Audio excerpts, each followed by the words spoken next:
Hi, I'm Diane Wildman, and this is an interview upcoming with Nate Gibbons on May 20th, 2014. Nate Gibbons is a lifelong resident of Westport. We are at the Westport Fire Department conference room because this is where he has worked for the past 19 years. He's a fire inspector.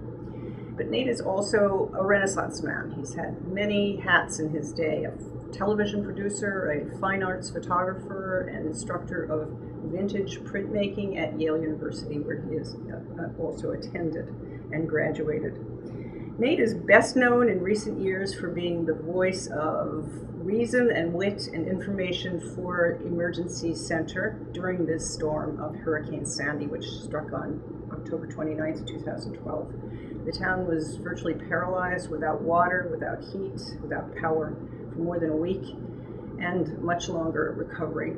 And Nate was there with long messages several times a day of how to stay safe and what was going on and whose power was to be scheduled to return. But more than that, he was a voice of calm and wit and brought lots of comfort.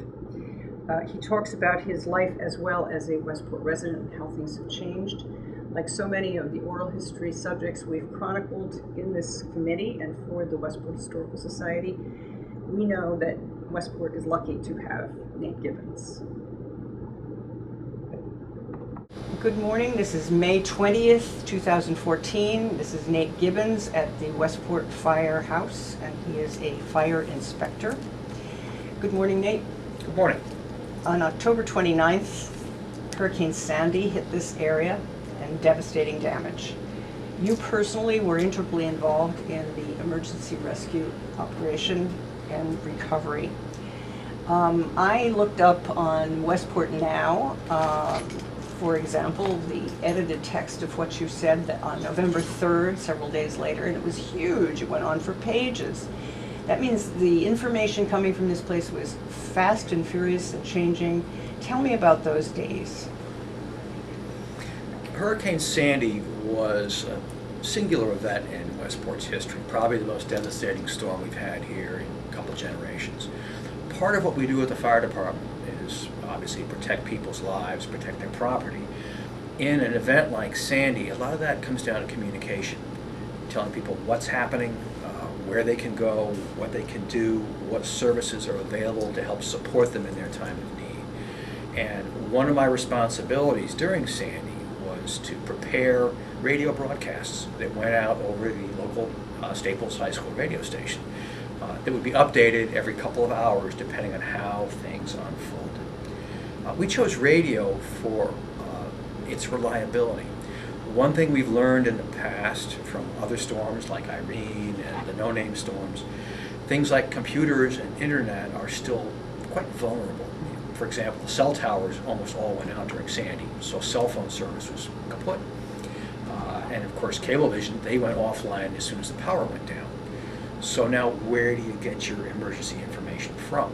Just like the old civil defense days, you turn on your radio, turn on the radio station, we have a generator, and we broadcast it continually from about 24 hours before the storm for, I forget what it was, 7 or 8 days afterwards.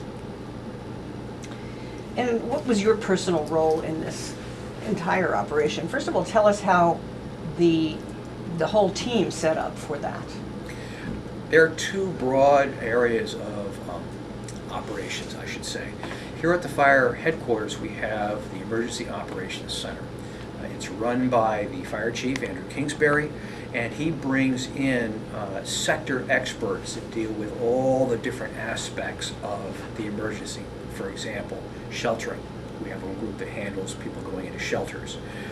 Rescue, the suppression guys in the red trucks, they're going out there rendering things safe, getting people out of harm's way whenever possible.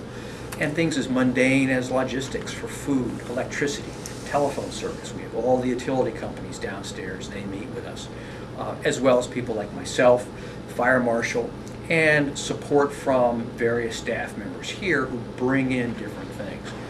What I brought to the table that particular day was attending meetings, recording events at the meetings, and then writing that into a format that was useful to our listeners on the other end of that radio link. At one point, in the middle of these 8 days, there were 54 line crews and 15 tree crews out there. That's a lot of people to coordinate, a lot to do, and very scary because it implies the trouble that was in the streets. And yet you are well known, still to this day, you can ask people how they felt, for coming on the radio and calming things. Not only through information, but through your humor, and you yourself shone through. Tell me what you talked about. Well, I think the message first was a safety message. We wanted to make sure people understood, where they should and should not be during and immediately after the storm. What they can do to prepare their homes, their families, their pets, their automobiles, all of those things to minimize the disruption in their lives, because a lot of this you can anticipate. And then once the storm had hit and we had substantial devastation, showing people what the resources are out there that will help them get through this. Very difficult for people, say, north of the Merritt, who are on well water with no power. You can fill your bathtub up and all your sinks, it's going to run out after a day or two. Now you've got no water, you've got no electricity.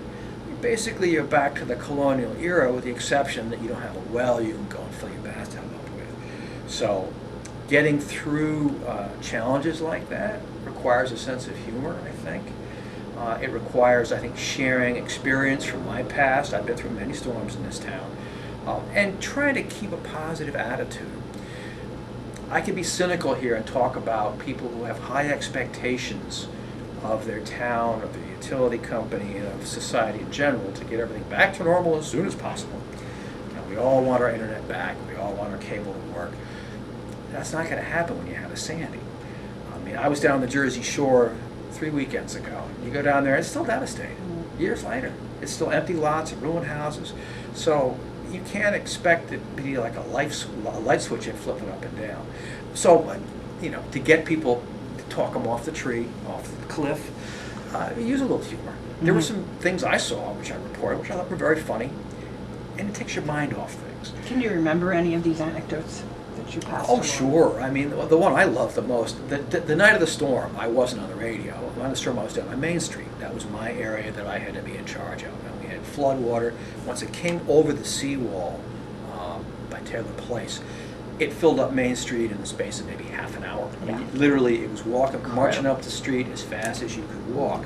Now, Main Street, you probably don't know, the transformers that serve Main Street are all underground. They're through grates in the sidewalk.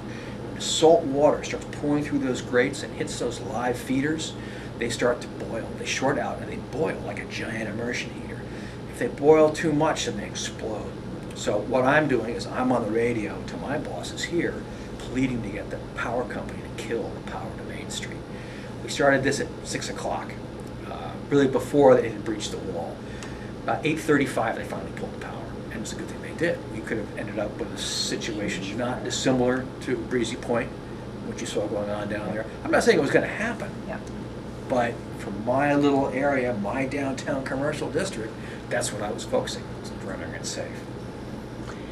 You represent a real combination of personalities in this job, because you are a serious saver of lives and property. On the other hand, you have another side to you as a entertainer, as a television person, as an artist, as a teacher, as a funny guy.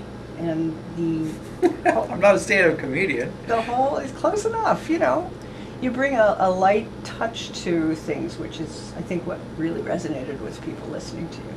Well, those couple of days were tough for people. Part of what I do besides talk on the radio is answer telephones downstairs, and people call up, and you saw the best and worst in this town during that. And you say that about, a storm, a death in your family, it brings out the best and worst in people. Yeah. And I saw people doing terrific things, helping their neighbors out, checking on their senior citizen, next door, bringing them into their homes and sharing their homes for days and days till things got back on the legs. You see that, and it's a wonderful. It's a flip side.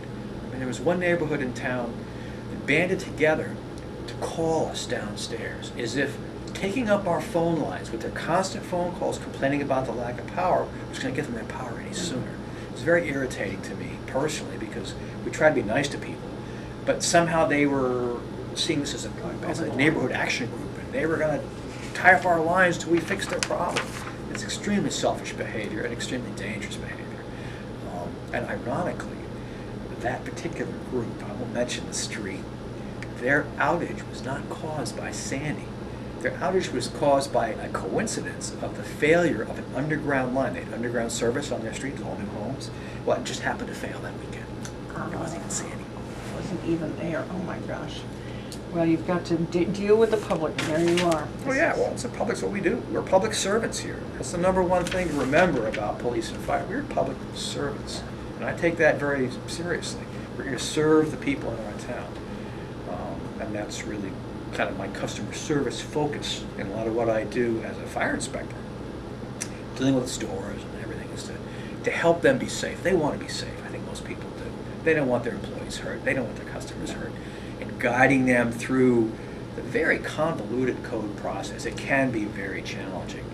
The mixture of the types of buildings we have in town, it's layer upon layer of construction and building. And when you're interpreting codes and exiting and alarm systems, all that stuff, you're dealing with a house that was a private dwelling in the 30s, then it became a business in the 50s, and it was added on to. It's a real maze, which is where the customer service aspect of it comes to play. And it's also where the town knowledge comes in, and even in a historical sense, because you yourself have seen Westport since your earliest days. Tell me a little bit about your youth. My youth, okay. My parents moved to Westport in the mid-1950s. My dad was one of those madmen. He was an ad guy, took the train to New York every day. My mom was a debutante from Greenwich, Connecticut. They settled here to raise a family. And they did, myself, brothers and a sister. We grew up here in Westport. Terrific town to grow up in. I'm very fortunate, very blessed to have lived in this area.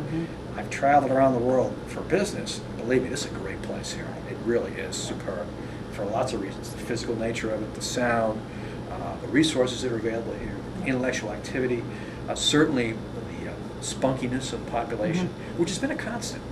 I mean, I think back to Dad dragging me to town meetings back in the 60s. He was very involved in community activism. He was one of the founders of the Greens Front Association. And he would drag me and my brother to all these meetings. So, growing up in town, it was a wonderful place. You go clamming, go swimming. You had a lot of friends. It was a much more secure town in the 60s. Believe it or not, that was an era when people left keys in cars, front doors were unlocked. If you were a kid, you ended up at somebody's house for dinner, you almost always got fed. It's changed, of course. It changed a lot beginning in the 1970s. Development increased. Certainly, what I call an economic stratification of the town began in the 80s, I think. After I'd gotten out of college, I lived in Westport after school. I worked, locally here in town. But that was the beginning of a big change for the town. But what was any different from that change in the 80s to the 1950s when my parents moved here? And this was it was a summer community. You had factories here, you had farmers here, and they were in uproar because, of course, people like my dad and my mom were agitating for better schools, better roads, more services, and the old timers didn't want to pay taxes for that any more than now. The old timers crawfish about the annual budget. That's part of Westport, is fighting the town, always. Always. I think that's kind of universal. So you, the native, decided to stay here. Was it a deliberate decision? And if so, you're one of the few people I know, anyway, who've said from early years till your age now, especially as a worker for the town, who've actually made that decision and done it. I wouldn't say it was a conscious decision. Luck had a lot to do with it. It just happened to work out that one of my first jobs, career-type jobs, was working for Cablevision of Connecticut. When cable TV came to this area, I was hired to build their first TV studio. I was a TV director, put on the News 12 show, did a talk show called The Fairfield Exchange, which is now sunsetted. And their studio was right down on Post Road West in Westport. I was renting a tiny apartment on an estate beachside and lived there for 7 years while I built my career in television. And that led me into the ability to buy a house in Westport when you can still do that. I was very fortunate. You know, that kind of the axis of my income and the prices of homes here crossed in the 80s when, I mean, at the time, you know, $350,000 was more money than I'd ever heard of. It's chump change by today's standards. So I was lucky. I got in kind of as the train was leaving the station. But that was a big change from your current job. How did you get into that? I changed careers in the mid-90s. I had a terrific time working in television production. You know, I had a company with offices here in Westport. I had offices in New York City. We did contract production work. One of the groups I did work for was Fire Engineering Magazine. Now, I joined the volunteer firemen, also in the 1980s because it was something I wanted to do. And I saw quickly that the training materials, this is VHS here, wow, videotape training was this whole new thing. Well, the quality of the tapes were absolutely atrocious. I mean, it was bad TV. Well, I knew what good TV was because that's what I did. And I had pitched them initially to do a quality series. And they poo-pooed it and said, well, can you write? Well, I can write. I wrote the first series. They hired another company to produce it. I'll never forget, this is off the story. They asked me to come to the shoot in case there were rewrites on the set. Well, I show up at the shoot. It was a family-run business. The mother was the producer, the father was the director, and the son ran camera. Well, the father and the son were having a fight in the parking lot. I mean, a fight, a physical fight, about how to set the camera up. And I'd never seen this before. I mean, I'd worked enough shows to know, Yeah, you don't do you have a hierarchy of authority here, but being a family situation, I guess it was a little bit different. At the end of that shooting day, they came to me and they said, would you shoot the series? So I did. This opened the door for other training programs for firemen. I brought in the best resources I could find, which happened to be guys I knew at the city fire department, FDNY. Really talented officers and firefighters talking about forcible entry, talking about rescue, highly specialized skills. Mm-hmm. Many of these guys lost their lives on 9/11, very tragic. But they also began lobbying me, saying, Nate, you should really go to the fire service. We need people like you, communication, you've got good skills. Okay, fine. About that time, I could see that the salad days of corporate TV were kind of sunsetting. Mm-hmm. You could see, I mean, digital wasn't there yet, but it was coming. I mean, I had learned digital editing in New York City, and I could see what it was going to change. I began taking tests. Happened to take the test here in Westport and finished first on the list. I took the job. And one of the best moves I made in my life. It really opened the door to a whole different type of lifestyle. I mean, financially, maybe not the smartest thing I've done, but from my heart, it was terrific. I mean, I've been able to do things, see things, deliver babies, help people, save lives, all that stuff.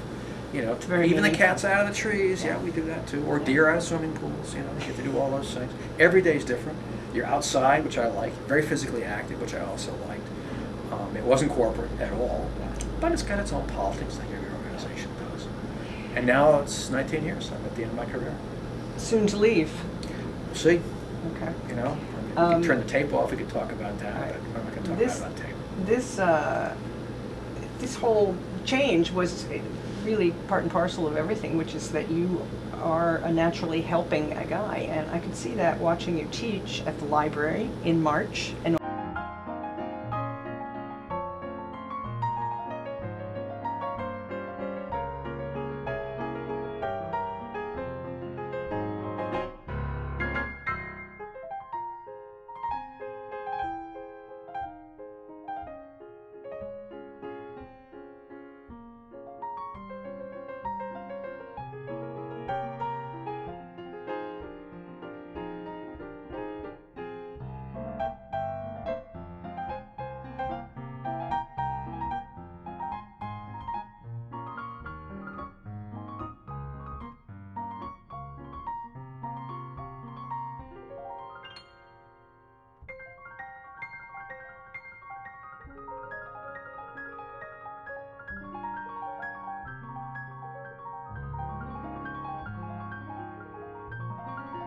also you teach. Anyway, let's talk about that hat. You as artist, you as photographer, you as appreciator of history, and as a lecturer to the community. Well, I like my art. I enjoy photography a great deal. Tell me about that from a beginning point. Well, I started doing it as a kid. I got a little developing kit under the Christmas tree. My brother and I, back, I don't know, probably 66 or 67, We built a little darkroom in our house. I did contact prints that were about this big. I got hooked up with a couple local photographers, George Cardoza, who was passed, Bob Satter, who's still around. They had a studio in Greens Farms, and they would let a kid come in and they would share the information. They showed you how to touch every part of the tray when you developed, all the old school stuff. And I liked it. I liked image making. And it's progressed since then, right, to this weekend. I've been fortunate in that I've had some artistic success. My work's been recognized. It's been in museums. Part of that is being able to explain what I do to students, to institutions, collectors, whoever happens to show up, and try to get them as excited about what I do with it as I am. I find it thoroughly enjoyable. I work in a couple different processes. I use the wet plate collodion process, dates back 150 years. Very crafty, very hand-oriented. I like to make everything. But I still shoot film, and yes, I shoot digital too. You need to communicate in multiple languages if you're going to be a visual artist these days. I can remember myself shooting you demonstrating. So let's just pretend we've got the chemicals in front of you for a minute and go remember the days that you were lecturing to the group there. Tell me about this table of stuff in front of you. Remember you were showing your chemicals and... Well, let me ask you this. Tell me about that show. That's a different program. If you really want to do that, then we should set the stuff up and I should show it to you. I mean, yeah, no, you're right. And I don't mean you have to go through it ABC. I just meant I showed them a table of something. Well, okay. I work in the wet plate collodion process, and this dates back to the very early days of photography. Everything in it is handmade. You start with a piece of glass or a piece of metal. You then have to compound your emulsion, which is liquid. It's poured onto the plate. It then sets up, but not completely. You then have to sensitize it in a separate bath of silver nitrate, which changes the metal salts on the emulsion to light-sensitive salts. The exposure is then made in a camera. The camera has to be the same size as your print because there is no enlarging. This is a one-off process, and by one-off I mean it produces one image. There's no negative to reproduce. But you can make glass plate negatives. That's a whole different branch.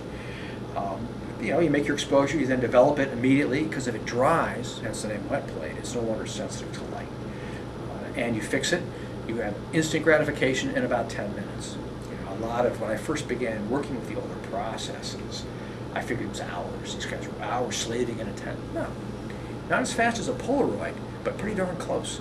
And when you think of guys working in the mid-19th century in battlefields, the Civil War, they knew right away if their images were good or not. Within 10 minutes, they could scrape off the plate and recycle it. And in fact, I had a big discussion with a guy in Washington, D.C. at the Smithsonian about Western photographers.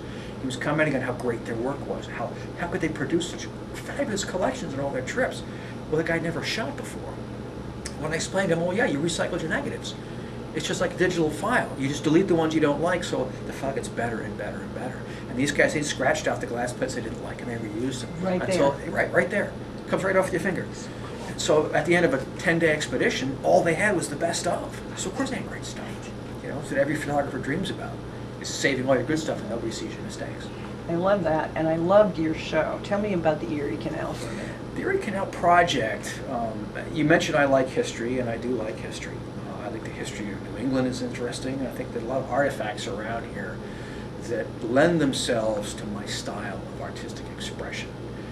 I collect images of things like Merritt Parkway bridges, train stations, all the town halls in Fairfield County.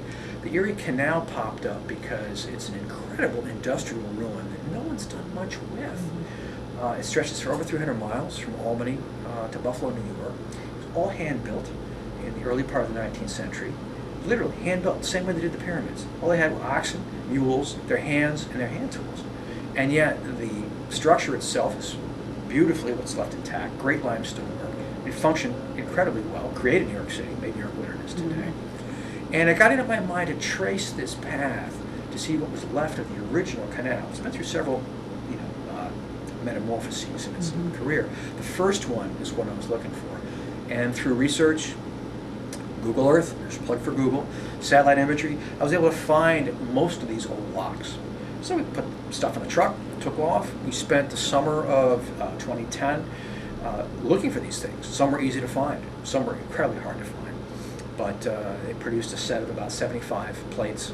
There's a collection that was hanging at the library. And you see everything from the context of where these ruins now are. Maybe it's a farmer's field, maybe it's a public park, maybe it's just a wild ruin in the middle of the woods, as well as the context where it is now. Because, of course, the canal is just a recreational waterway. All the little villages and cities that relied on it are kind of in rough spots right now. But hey, now it's in a box, and we're worrying about the summer of 2014. The next book. And finally, I wish it was a book. it could be. Finally, your connection with Yale University. Tell me, as a student and as a instructor now, what you're doing. Okay, I was fortunate enough to attend Yale in the 1970s and graduated in 1979. In the late 1990s, the university asked me to come back and renovate some old printing presses. As an undergraduate, I had an undergraduate job running printing presses. In that era, xerography was still expensive enough, and each of the colleges at Yale, the 12 residential colleges there, had a printing press, and they would print everything. Table tents, invitations, posters, and I did that for 4 years. So they tracked me down, they said, would you come back and renovate presses? Yes, I would do that. So starting in '99, we built presses back in the colleges. I now teach printing, letterpress printing there 3 times a year. Some of the presses kept going, some have died off. It's not a skill for everybody. What I find fascinating is that in the digital age, these classes always have a wait list. I never have a lack of finding students that are itching to get their hands dirty, learn how these huge old cast iron behemoths work, set type with their hands, justify type, design posters the old school way, and then integrate it with their digital environment. One of the last classes I teach them is how to use your computer to get plates made. They're all lithographers now, all use digital files. So you can get the beauty of a letterpress product, and it is a gorgeous printing process, without the labor-intensive nature of having a hand-set type. But that doesn't mitigate the skill level. You still have to be able to strike a good impression on a piece of paper, know how to fine-tune a press so you get that perfect-looking piece. Not to mention all the other intangibles, layout, design, maintaining a press, the physicality of keeping a 125-year-old machine working. And these things are very labor intensive. They have to be oiled every day. You constantly have to be monitoring them, and they're not safe. They're giant exposed gears. Back in the day, there was no OSHA. So that's very much part of what I teach at Yale, is how to operate these things safely. All right, wrapping it up here, just to say, Nate Gibbons, Renaissance man, what do you see your future as being in Westport, or do you plan to take your own little self all over the world now at some point? Well, I won't be traveling around the world, I can tell you that. I've done that. I did that for business television. Fortunately, in an era when more comfortable traveling was a lot less stressful than it is now. I mean, traveling with a TV crew is nothing like it. Back in the early 80s, I mean, you had 25 boxes of gear, a carnet. We'd fixers. Fixers everybody everywhere. to help you. We'd drive into LaGuardia Airport. I laid a a barrage of $50 bills to the sky cabs. They knew the van. After a year, they knew who I was, and they waited for me to come, and they would take care of, make sure all our stuff got on the plane. They would know you in Peloponnesian Greece even, so that's how if you want to get from out of the ferry and into France the quick and easy way, the guy tips us off. You get 20 cartons of Marlboros, and you go to this gap in the fence, and you bang on it, and the guy opens it up, and you give him the cigarettes and your carnet, and then miraculously, 10 minutes later, this garage door opens up, and there's all your stuff, and you load it into your rental trucks, and away you go.